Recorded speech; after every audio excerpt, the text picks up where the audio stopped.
한국인은 자유의 대가를 치르고 있다. 답안지를 옆에 두고 베끼는 것도 제대로 못하는 한국은 파멸의 길을 걷게 될 것이다. 불과 한 달 전까지만 해도 중국이 한국의 확산세를 비웃으며 한 발언입니다. 또한 중국에 방문했던 WHO 테드로스 사무총장은 세계는 최악의 사태를 막아준 중국에 감사하고 배워야 한다 라며 중국의 대응을 맹목적으로 칭찬하는 태도를 보이기도 했죠. 실제로 중국은 최근 들어 눈에 띄는 확산세가 보이지 않아 미국과 이탈리아, 스페인에 이은 4위까지 추락하는 모습을 보이며 자국의 대응 현황에 큰 자신감을 보이고 있었는데요. 이러한 중국 공산당의 주장을 전면 부인하는 통계가 속속히 드러나고 있어 화제가 되고 있습니다. 가장 눈에 띄는 것은 무증상 판정자의 증가입니다. 중국 당국에서는 지난 31일부터 이제 정부에서 발표한 통계에 무증상 판정자도 포함시키기로 했는데요. 이날 발표한 무증상 판정자가 1541명에 달했습니다. 이전까지 많아도 100명이 안 되는 증가세를 보였던 것에 비하면 1541명이라는 판정자는 엄청난 증가 수치인 것인데요. 심지어 홍콩의 사우스 차이나 모닝포스트 SCMP에서 보도한 바에 따르면 중국 정부가 숨기고 있는 무증상 판정자는 최소 43,000명에 이를 것이라고 하며 현재 중국은 전 세계를 상대로 사기 행각을 벌이고 있다고 주장했습니다. 그것을 반증하는 것은 현재 중국 당국의 여러 정책인데요. 중국이 회복 추세에 들었음을 과시하며 영업을 재개했던 각종 관광지, 영화관, 상업시설들이 또다시 문을 닫고 있기 때문이죠. 또한 중국관영 글로벌타임즈에 따르면 현재 베이징, 상하이, 산둥, 광둥성 등 각종 대도시의 학교들은 기약 없는 개학 연기를 발표했다고 합니다. 베이징의 경우 4월 13일부터 온라인 수업을 시작한다고 했죠. 미국 NBA에 버금가는 규모를 자랑하는 중국 프로농구 또한 현 사태의 위중함을 고려하여 무기한 연기를 발표하였습니다. 엎친 데 덮친 격으로 미국에서는 이제 중국을 향한 집단 소송이 플로리다주, 텍사스주, 네바다주를 중심으로 본격화되고 있습니다. 미국에서 피해를 입은 각종 사기업들이 중국 정부, 인민해방군, 중공연구소의 불법적이고 무책임한 행위로 인해 막대한 피해를 입었다며 손해배상을 요구하고 있는 것인데요. 그 규모는 최소 20조 달러, 한화로 2경 4천조 원에 육박하고 있습니다. 소송을 진행하는 당사자들은 이러한 물결이 미국뿐만 아니라 전 세계에서 동시다발적으로 일어나 정보를 은폐하는 것으로 모자라 책임을 전가하려 시도한 중국을 응징해야 한다고 주장하고 있죠. 일각에서는 지난 1월과 2월의 위성사진을 비교하며 중국이 지구의 대기오염에 얼마나 악영향을 끼치고 있었는지, 그리고 중국이 공장 가동을 쉬는 동안 대기 환경이 얼마나 깨끗해졌는지를 보여주고 있습니다. 때문에 이번 일을 계기로 중국의 발전을 완전히 저지해야 한다고 주장하기도 하죠. 이러한 상황은 일본도 크게 다르지 않습니다. 일본은 자국 내 현황을 나몰라라하고 오로지 도쿄올림픽을 성공적으로 개최하기 위한 노력만 함으로써 세계인뿐만 아니라 자국 내에서도 큰 비판을 면치 못했었는데요. 도쿄올림픽이 공식적으로 1년 연기 결정되자 그동안 가려져 있던 수많은 진실들이 드러나고 있습니다. 무엇보다 충격적인 것은 일본의 스포츠 선수들이 줄줄이 확진 판정을 받고 있다는 사실입니다. 이것은 지난 31일 일본의 데일리 스포츠에서 보도한 내용인데요. 계주 부문에서는 일본의 첫 메달리스트인 츠키하라 나오키, 야구 부문에서는 후지나미 신타로를 비롯하여 3명의 선수들, 축구 부문에서는 사카이 쿠토쿠 등 수많은 선수들이 판정자 명단에 오르고 있습니다. 이들이 그동안 접촉한 사람들은 수백 명에 이르기 때문에 자칫하면 올림픽이 배양 접시가 될지도 모른다는 경고가 실제로 벌어졌을지도 모르는 아찔한 상황을 연출했죠. 심지어 이러한 도쿄올림픽을 유치했던 것이 일본 측의 엄청난 로비에 의한 것이었다는 사실이 프랑스 검찰의 부패 수사에 의해 밝혀지고 있는데요. 지난 31일 로이터 통신에서 보도한 자료에 따르면 아베 신조 일본 총리가 이끄는 자민당과도 아주 가까운 관계이자 도쿄올림픽의 홍보, 스폰서 유치를 담당한 일본 최대의 광고회사 댄스 측에서 도쿄올림픽 유치를 위해 IOC에게 뇌물을 공여했다고 합니다. 현재 확실하게 밝혀진 금액만 해도 100억 원 가량이며 앞으로 더 많은 자금이 탄로날 전망이라고 하죠. 광고회사 댄스는 아베 신조의 부인 아키에가 아베와 결혼하기 전 근무하던 회사로서 만약 프랑스 검찰에서 이 모든 비리를 다 밝혀낸다면 도쿄올림픽에 얽힌 아베 일가와 자민당 정권의 모든 커넥션이 탄로나는 역대급 스캔들이 터질 것이라고 예측하는 의견이 줄을 이루고 있습니다. 심지어 이렇게 공들여 준비한 도쿄올림픽이 1년 연기되면서 발생하는 모든 비용은 나라 빚으로 부담하게 되어 현재 일본 내에서는 엄청난 역풍을 맞이하고 있는데요. 일본의 올림픽 조직위원회에서 밝힌 바에 따르면 최대 4조 원에 달하는 비용 손실이 발생한다고 하는데, 이로 인해 일본은 곧 인플레이션 지옥에 빠질 것이라 우려의 시선을 보내는 언론의 기사가 쏟아지고 있습니다. 상황이 이렇게 되자 2011년 동일본 대지진으로 인해 민주당에서 자민당으로 전격 교체되었던 정권의 뿌리가 대대적인 위기를 맞이하고 있습니다. 하토야마 유키오 전 총리뿐만 아니라 고이즈미 주니치로 전 총리도 아베 신조에게 모든 비리와 실책에 대한 책임을 지고 물러나야 한다고 강력하게 주장하고 있으며, 일본의 프레지던트 온라인에서는 아베 정권의 위기 대응력은 느리고 초라해서 민주당의 지진 대책과 크게 다르지 않다라며 전격 비판하고 나섰습니다. 민주당의 위기 대응력을 공격하며 정권 교체를 성공한 아베도 결국엔 아무런 능력도 없음이 매일 증명되고 있기 때문이죠. 심지어 일본의 한 연구원은 자신의 트위터에서 이제 일본은 한국에게 국력으로 완전히 추월당했다 라는 글을 올리기도 했습니다. 그는 최근 물리연구나 국제회의 등 한국과 공동연구를 진행하면서 한국이 짧은 기간 내에 많은 성장을 하고 있다 느꼈다는데요. 이번 위기에 대한 대책을 통해 그 사실을 재확인하고 있다고 하죠. 그리고 일본의 국력 저하는 그 자체뿐만 아니라 아직까지 현실을 인정하지 못하고 자만에 빠진 자들로 인해 일본을 더 구렁텅이에 빠지게 만들 것이라고 경고합니다.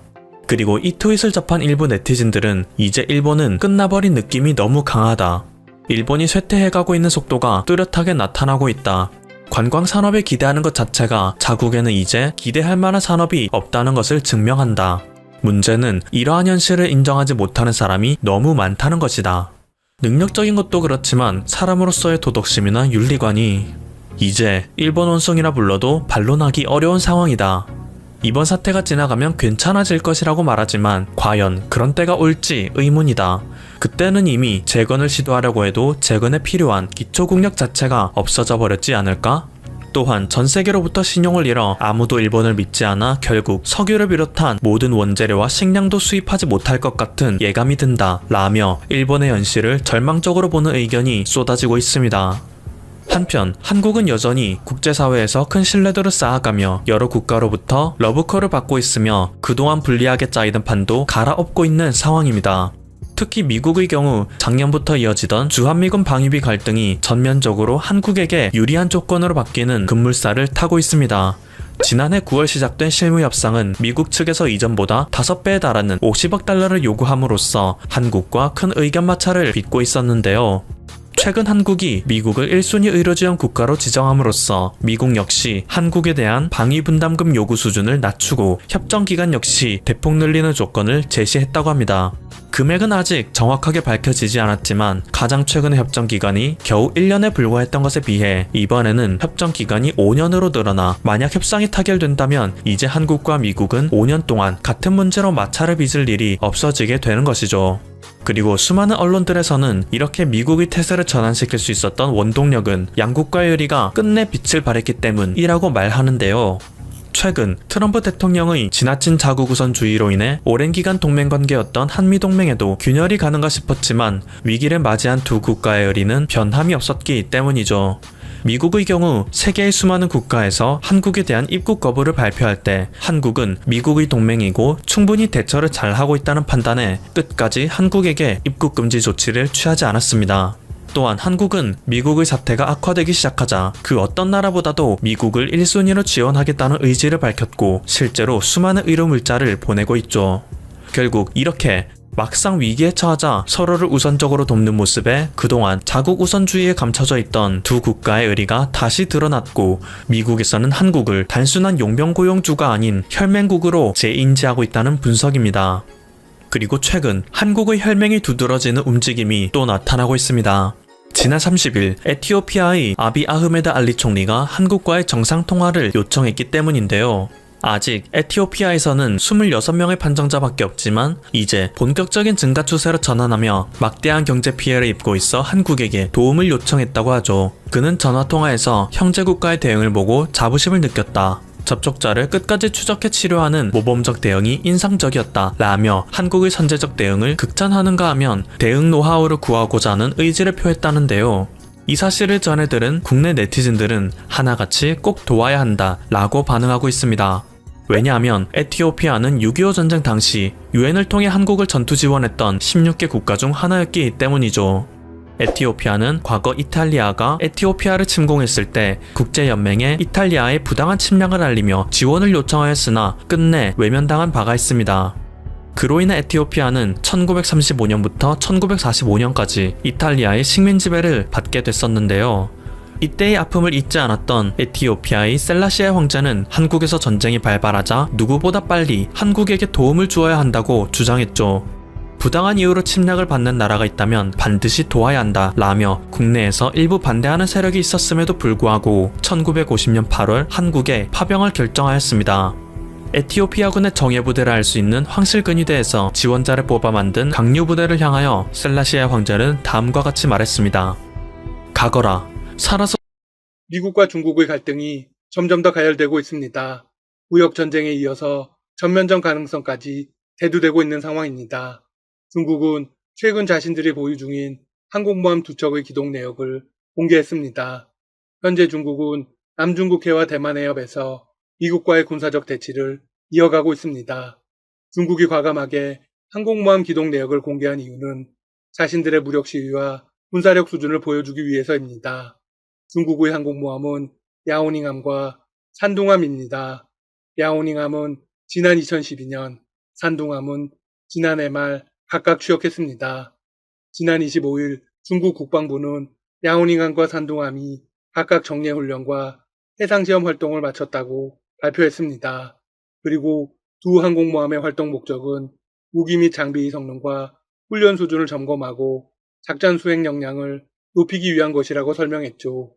첫 항공모함인 야오닝함이 이끄는 항모전단은 지난 5월 대만 해협과 남동 중국해 등 서태평양 분쟁 지역에서 한 달간 훈련을 마치고 기항인 칭다오항으로 복귀한 바 있습니다. 중국이 독자적으로 건조한 항모인 산둥함은 이달 초 출항해 호와이 해에서 22일간 군사훈련을 벌였습니다. 중국군의 행보에 언론들도 발을 맞추었습니다.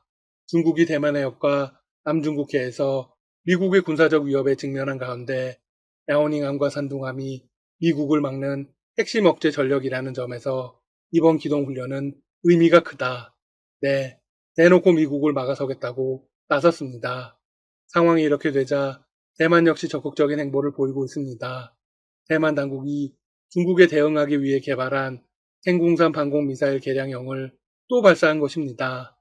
텐궁3호 미사일은 대만판 사드라고도 불립니다. 이번에 발사된 텐궁3호 미사일의 사거리는 70km로 현역 텐궁3호의 45km보다 크게 증가했습니다. 중국과 대만의 긴장감이 고조된 가운데 대만군은 지난 4월 9일, 6월 11일에도 개량형 텐궁3호 미사일을 발사한 바 있습니다. 또한 텐궁 미사일을 개발한 대만 국가중산과학기술원은 24일에서 25일 이틀간 대만 동남부 해역에서 실탄 발사 훈련을 실시하기도 했습니다. 대만의 이런 적극적인 행보는 미국을 믿기 때문입니다. 대만의 미사일 발사는 중국의 입장에서는 눈의 가시일 겁니다. 하지만 대만 내에서도 반대의 목소리가 있습니다. 중국 본토와 좋은 관계를 추구하고자 했던 마잉주 전 총통은 최근 한 대학 강연에서 이렇게 말했습니다. 대만 해협에서 만일 전쟁이 일어난다면 미국이 대만을 도울 가능성은 매우 적다. 이렇게 이야기한 근거가 무엇일까요? 현재 미국 국민들 사이에서 대만을 돕겠다는 의지는 강하지 않다. 거리는 너무 멀고 미국의 항모는 노화되어 가고 있다. 지난 20여 년간 중국 공산당은 전력으로 대한미사일을 개발했다. 역시 친중국 성향답게 중국 쪽으로 치우친 발언입니다. 마잉주 총통의 발언은 여기서 끝이 아니었습니다. 전쟁은 군 혼자만의 문제가 아닌데 민간은 준비가 잘 되어 있는가? 일격을 감당할 수 있다고 외치는 것이 아니라 전쟁 발발을 피하게 하는 것이 국가 지도자가 해야 할 일이다. 그는 현 차이잉원 총통의 모든 대외 정책이 트럼프 미국 대통령의 재선에 맞춰지고 있다고 비난하기도 했습니다. 재임 기간 중국 본토와 안정적인 관계를 중요시했던 마잉주 총통은 독립 성향의 차이잉원 총통이 최근 들어 부쩍 중국을 지나치게 자극하고 있다고 비판해 왔습니다.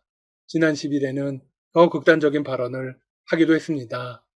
중국의 대만 공격 전략은 단시간 내에 전쟁을 끝내 대만이 미국의 지원을 기다릴 기회를 아예 없애는 것이다. 미군은 놓을 수 없을 것이다. 이 발언은 대만 현지에서도 엄청난 논란을 불러일으켰습니다. 미군은 현재 남중국해 인근에서 계속해서 훈련을 하고 있습니다. 또한 미군이 이 본토에서 출발하는 것도 아닙니다. 인도태평양 전략에 따라서 이미 많은 미군이 인근에 주둔하고 있죠. 마행주 총통의 발언이 얼마나 근거가 없는지 여실히 보여주는 대목입니다. 한편 미국 언론들은 미군의 대만 재주둔을 주장하고 있습니다. 이에 중국 언론들이 통일작전 촉발이라며 강력하게 반발하고 있습니다. 미국은 언제 대만에서 주둔미군을 철수시켰을까요? 79년입니다. 중국과 수교하면서 미국 대만 상호방위 조약을 폐기하고 미군을 철수시켰습니다. 중국 관영 언론들은 미 육군 전월의 기사를 언급하며 이런 보도를 내보내기 시작했습니다. 미군 대만으로 귀환, 미군이 재주둔 시 중국은 무력 통일을 실현할 것이다. 미국 언론의 주장은 동아시아의 세력 균형을 위해 대만의 미국 지상군 기지를 고려할 필요가 있다는 것입니다. 또한 이 지상군의 존재가 중국인민해방군의 대만 해협 작전을 무력화할 수 있다고 했습니다. 즉, 미군의 존재만으로 중국의 압박이 될 수 있다는 것이죠. 중국 언론들은 이 주장을 맞받았습니다. 이미 군 고문 파견 등 미국이 대만과 군사협력을 강화하고 있음에도 불구하고 미군을 재주둔시키면 79년 수교 이전으로 회귀하는 것입니다. 재주둔 시 미중 외교 관계의 근본이 깨지는 것이라고도 강조했습니다. 그런데 이미 관계는 깨질 대로 깨졌습니다. 중국 현지의 한 군사 전문가는 미국은 중국의 핵심 이익에 대해 숙고해야 한다. 미국은 중국의 핵심 이익에 도전하지 말아야 한다고 주장했습니다. 그는 이어서 대만은 미국의 현금 인출기이자 전당포에 불과하다. 미국은 자신들의 이익이 되지 않는다고 판단되면 대만을 버릴 것이다라고 주장하기도 했습니다. 중국 언론들의 압박은 여기서 끝나지 않았습니다. 정부의 군 소식통을 인용해서 미군이 대만 제주둔 움직임을 보일 경우 대만을 봉쇄하겠다고 했습니다. 중국이 대만을 둘러싸 미군이 더 이상 개입하지 못하도록 작전을 준비하고 있다는 것입니다. 중국 정부의 비공식 입으로 통하는 글로벌 타임스 편집장은 자신의 웨이보에 이런 글을 올리기도 했습니다. 미군이 대만에 다시 주둔하도록 부추기는 것은 여론전의 일부분이다. 미국과 대만이 그 길을 걷는다면 중국의 대응은 대만 해방의 정의로운 전쟁이 될 것이다. 중국은 거친 행보를 이어가고 있습니다. 홍콩 국가보안법 사태와 위구르족 여성 불임 시술만 보더라도 그 난폭함을 알 수 있습니다. 최근 조슈아 웡을 전격 체포하기도 했습니다. 하지만 전 세계에서 비난 언론이 빗발치자 3시간 만에 다시 석방했습니다. 조슈아 웡은 계속 저항하겠다고 주장했습니다. 대만의 경우도 비슷합니다. 중국은 대만을 완전히 통일시키려는 움직임을 보이고 있습니다. 중국 국방부 대변인은 공식 논평을 통해서 이렇게 말했습니다. 대만 해협의 군사훈련은 간섭하는 외부 세력과 대만의 분리독립주의자 및 분리주의 활동을 타겟으로 한다. 대만을 중국으로부터 감히 분리한다면 우리는 어떤 대가를 치르더라도 단호하게 패배시킬 것이다. 대만이 절대로 독립된 나라일 수 없다고 주장한 것입니다. 중국 언론들은 정신승리를 마지막으로 기사를 마무리했습니다. 미국이 중국을 압박할 수 있는 여러 카드 중 미군 대만 재주둔도 포함되어 있을 수 있다. 하지만 그에 따른 후폭풍이 너무 커 미국도 감히 그 카드를 사용하지 못할 것이다. 과연 그럴까요? 현재의 분위기로는 미국이 충분히 군대를 주둔시킬 수 있습니다. 한번 지켜보겠습니다. 지금까지 닥터시사TV였습니다. 여러분 시청해주셔서 감사합니다. 구독과 좋아요 부탁드립니다.